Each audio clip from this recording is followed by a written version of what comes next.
In the Court of the Dragon by Robert W. Chambers.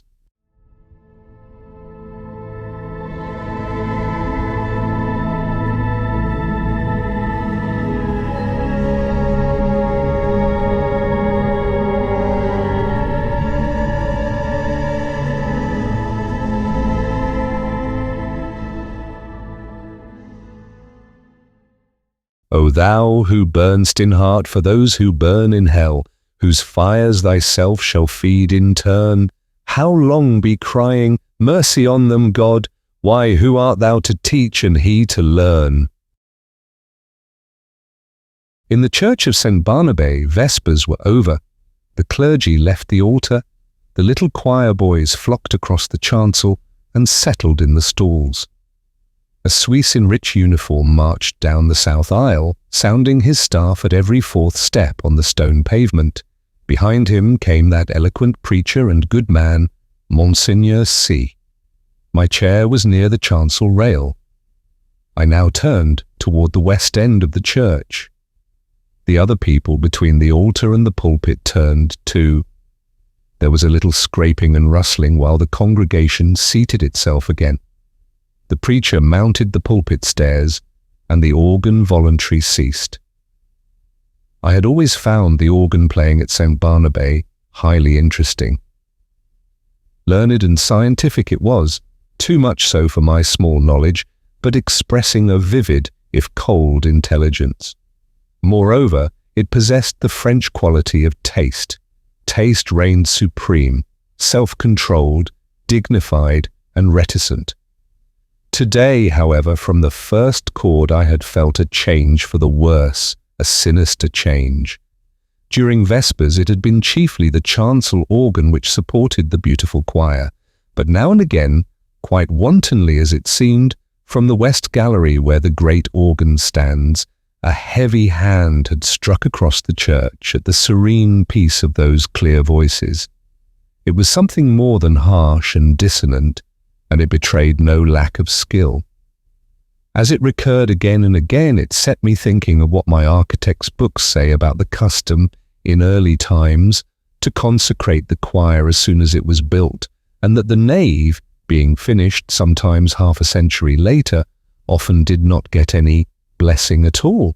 I wondered idly if that had been the case at St. Barnabé, and whether something not usually supposed to be at home in a Christian church might have entered undetected and taken possession of the West Gallery. I had read of such things happening too, but not in works on architecture. Then I remembered that St. Barnabé was not much more than 100 years old, and smiled at the incongruous association of medieval superstitions with that cheerful little piece of 18th century rococo. But now Vespers were over, and there should have followed a few quiet chords, fit to accompany meditation, while we waited for the sermon. Instead of that, the discord at the lower end of the church broke out with the departure of the clergy, as if now nothing could control it. I belong to those children of an older and simpler generation who do not love to seek for psychological subtleties in art, and I have ever refused to find in music anything more than melody and harmony, but I felt that in the labyrinth of sounds now issuing from that instrument, there was something being hunted. Up and down the pedals chased him, while the manuals blared approval. Poor devil! Whoever he was, there seemed small hope of escape. My nervous annoyance changed to anger. Who was doing this? How dare he play like that in the midst of divine service? I glanced at the people near me. Not one appeared to be in the least disturbed. The placid brows of the kneeling nuns, still turned toward the altar, lost none of their devout abstraction under the pale shadow of their white headdress. The fashionable lady beside me was looking expectantly at Monseigneur C. For all her face betrayed, the organ might have been singing an Ave Maria. But now, at last, the preacher had made the sign of the cross and commanded silence. I turned to him gladly. Thus far I had not found the rest I had counted on, when I entered St. Barnabé that afternoon. I was worn out by 3 nights of physical suffering and mental trouble. The last had been the worst, and it was an exhausted body and a mind benumbed and yet acutely sensitive, which I had brought to my favourite church for healing, for I had been reading The King in Yellow. The sun ariseth, they gather themselves together and lay them down in their dens. Monseigneur Sir delivered his text in a calm voice, glancing quietly over the congregation. My eyes turned, I knew not why, toward the lower end of the church. The organist was coming from behind his pipes, and passing along the gallery on his way out, I saw him disappear by a small door that leads to some stairs which descend directly to the street. He was a slender man, and his face was as white as his coat was black. Good riddance, I thought, with your wicked music. I hope your assistant will play the closing voluntary. With a feeling of relief, with a deep, calm feeling of relief, I turned back to the mild face in the pulpit and settled myself to listen. Here at last was the ease of mind I longed for. My children, said the preacher, one truth the human soul finds hardest of all to learn, that it has nothing to fear. It can never be made to see that nothing can really harm it. Curious doctrine, I thought. For a Catholic priest, let us see how he will reconcile that with the Fathers. Nothing can really harm the soul, he went on, in his coolest, clearest tones, because, but I never heard the rest. My eye left his face, I knew not for what reason, and sought the lower end of the church. The same man was coming out from behind the organ, and was passing along the gallery the same way. But there had not been time for him to return, and if he had returned, I must have seen him. I felt a faint chill, and my heart sank. And yet his going and coming were no affair of mine. I looked at him. I could not look away from his black figure and his white face. When he was exactly opposite to me, he turned and sent across the church, straight into my eyes, a look of hate, intense and deadly. I have never seen any other like it. Would to God I might never see it again. Then he disappeared by the same door through which I had watched him depart less than 60 seconds before. I sat and tried to collect my thoughts. My first sensation was like that of a very young child badly hurt, when it catches its breath before crying out. To suddenly find myself the object of such hatred was exquisitely painful. And this man was an utter stranger. Why should he hate me so? Me, whom he had never seen before? For the moment, all other sensation was merged in this one pang. Even fear was subordinate to grief, and for that moment I never doubted, but in the next I began to reason, and a sense of the incongruous came to my aid. As I have said, St. Barnabé is a modern church. It is small and well lighted. One sees all over it almost at a glance. The organ gallery gets a strong white light from a row of long windows in the clear story which have not even coloured glass. The pulpit being in the middle of the church, it followed that, when I was turned toward it, whatever moved at the west end could not fail to attract my eye. When the organist passed, it was no wonder that I saw him. I had simply miscalculated the interval between his first and his second passing. He had come in that last time by the other side door. As for the look which had so upset me, there had been no such thing, and I was a nervous fool. I looked about. This was a likely place to harbour supernatural horrors. That clear-cut, reasonable face of Monseigneur C., his collected manner and easy, graceful gestures, were they not just a little discouraging to the notion of a gruesome mystery? I glanced above his head, and almost laughed. That flyaway lady, supporting one corner of the pulpit canopy, which looked like a fringed damask tablecloth in a high wind, at the first attempt of a basilisk to pose up there in the organ loft, she would point her gold trumpet at him and puff him out of existence. I laughed to myself over this conceit, which at the time I thought very amusing, and sat and chaffed myself and everything else from the old harpy outside the railing who had made me pay 10 centimes for my chair before she would let me in. She was more like a basilisk, I told myself, than was my organist with the anemic complexion. From that grim old dame to, yes, alas, to Monseigneur C. himself. For all devoutness had fled. I had never yet done such a thing in my life, but now I felt a desire to mock. As for the sermon, I could not hear a word of it for the jingle in my ears of, "The skirts of St. Paul has reached, having preached us those 6 Lent lectures, more unctuous than ever he preached, keeping time to the most fantastic and irreverent thoughts." It was no use to sit there any longer. I must get out of doors and shake myself free from this hateful mood. I knew the rudeness I was committing, but still I rose and left the church. A spring sun was shining on the Rue Saint-Honoré as I ran down the church steps. On one corner stood a barrow full of yellow jonquils, pale violets from the Riviera, dark Russian violets, and white Roman hyacinths in a golden cloud of mimosa. The street was full of Sunday pleasure seekers. I swung my cane and laughed with the rest. Someone overtook and passed me. He never turned, but there was the same deadly malignity in his white profile that there had been in his eyes. I watched him as long as I could see him. His lithe back expressed the same menace. Every step that carried him away from me seemed to bear him on some errand connected with my destruction. I was creeping along, my feet almost refusing to move.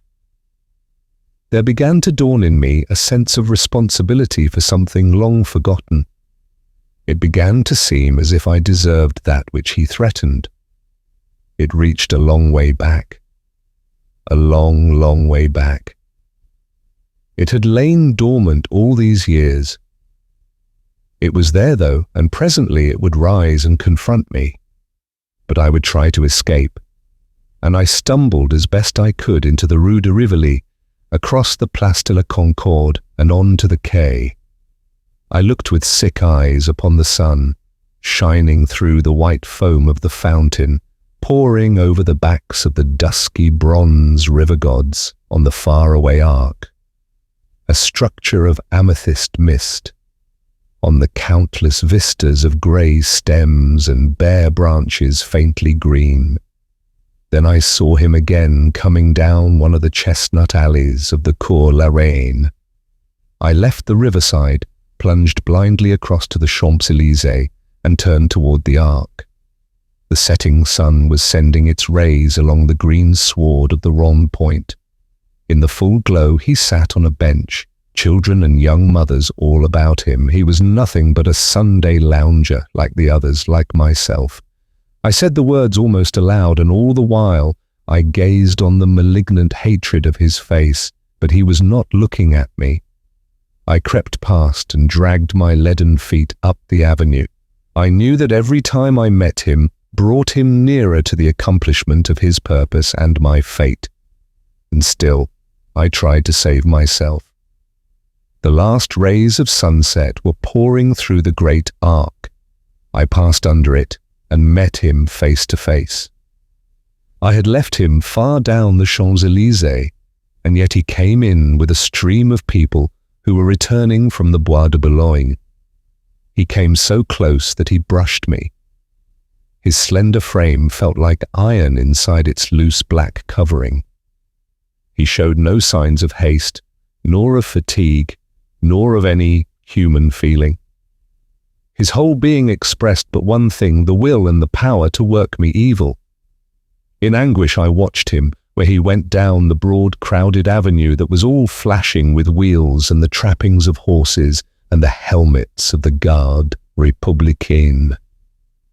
He was soon lost to sight. Then I turned and fled into the bois, and far out beyond it. I know not where I went, but after a long while, as it seemed to me, night had fallen, and I found myself sitting at a table before a small cafe. I had wandered back into the bois. It was hours now since I had seen him. Physical fatigue and mental suffering had left me no more power to think or feel. I was tired, so tired. I longed to hide away in my own den. I resolved to go home, but that was a long way off. I live in the Court of the Dragon, a narrow passage that leads from the Rue de Rennes to the Rue du Dragon. It is an impasse, traversable only for foot passengers. Over the entrance on the Rue de Rennes is a balcony supported by an iron dragon. Within the court, tall old houses rise on either side and close the ends that give on the two streets. Huge gates, swung back during the day into the walls of the deep archways, close this court after midnight, and one must enter then by ringing at certain small doors on the side. The sunken pavement collects unsavory pools. Steep stairways pitch down to doors that open on the court. The ground floors are occupied by shops of second-hand dealers and by ironworkers. All day long the place rings with the clink of hammers and the clang of metal bars. Unsavory as it is below, there is cheerfulness and comfort and hard, honest work above. 5 flights up are the ateliers of architects and painters and the hiding places of middle-aged students like myself who want to live alone. When I first came here to live, I was young and not alone. I had to walk a while before any conveyance appeared, but at last, when I had almost reached the Arc de Triomphe again, an empty cab came along and I took it. From the Arc to the Rue de Rennes is a drive of more than half an hour, especially when one is conveyed by a tired cab horse that has been at the mercy of Sunday fate makers.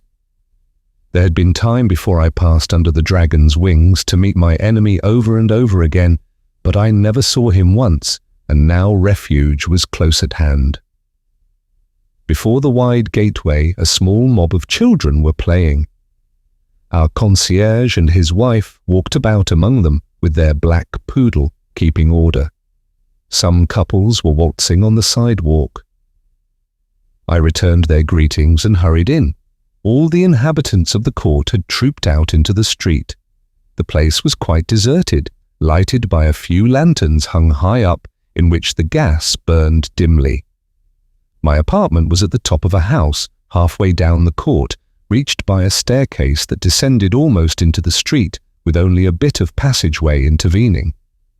I set my foot on the threshold of the open door. The friendly old ruinous stairs rose before me, leading up to rest and shelter. Looking back over my right shoulder, I saw him 10 paces off. He must have entered the court with me. He was coming straight on, neither slowly nor swiftly, but straight on to me. And now he was looking at me. For the first time since our eyes encountered across the church, they met now again, and I knew that the time had come. Retreating backward down the court, I faced him. I meant to escape by the entrance on the Rue du Dragon. His eyes told me that I never should escape. It seemed ages while we were going, I retreating, he advancing, down the court in perfect silence. But at last I felt the shadow of the archway, and the next step brought me within it. I had meant to turn here and spring through into the street, but the shadow was not that of an archway, it was that of a vault. The great doors on the Rue du Dragon were closed. I felt this by the blackness which surrounded me, and at the same instant I read it in his face. How his face gleamed in the darkness, drawing swiftly nearer. The deep vaults, the huge closed doors, their cold iron clamps were all on his side. The thing which he had threatened had arrived. It gathered and bore down on me from the fathomless shadows. The point from which it would strike was his infernal eyes. Hopeless, I set my back against the barred doors and defied him. There was a scraping of chairs on the stone floor and a rustling as the congregation rose. I could hear the Suisse's staff in the south aisle, preceding Monseigneur C. to the sacristy. The kneeling nuns, roused from their devout abstraction, made their reverence and went away. The fashionable lady, my neighbour, rose also with graceful reserve. As she departed, her glance just flitted over my face in disapproval. Half dead, or so it seemed to me, yet intensely alive to every trifle, I sat among the leisurely moving crowd, then rose too and went toward the door. I had slept through the sermon. Had I slept through the sermon? I looked up and saw him passing along the gallery to his place. Only his side I saw.